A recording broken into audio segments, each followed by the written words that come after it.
खंबीर स्तंभ आहे आमच्यासाठी की प्रत्येक गोष्टीला आमच्या पाठीशी खंबीर थांबतो की जेणेकरून मी चर्चमध्ये येत होतो प्रत्येक वेळेस यायचो नुसता बसून जायचो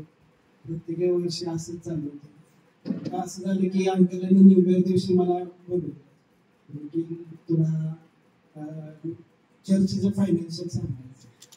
मी 2 मिनिटात शांत थांबलो मला सुसायचं बंद झालं की आता काय करायचं अंकलांनी असं बोलले की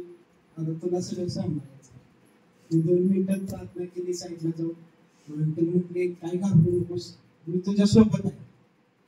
देवाला पण धन्यवाद देतो की त्यावेळेसपासून अंकलांनी खूप खूप खूप मला समजून घेतलं सगळ्या चुकीत सांभाळलं देवाच्या नावाला धन्यवाद देतो की प्रत्येक गोष्टीला मला आता पुढे करत आहे त्यांच्यामुळे मी प्रत्येक गोष्टीत पुढे होण्यासाठी मला देवाकडून कृपा मिळत आहे म्हणून देवाच्या नावाला धन्यवाद देतो जगातलं सर्वात मोठं गिफ्ट म्हणजे आपण आमच्या मंदिराला देवाच्या नावाला खूप खूप शुभेच्छा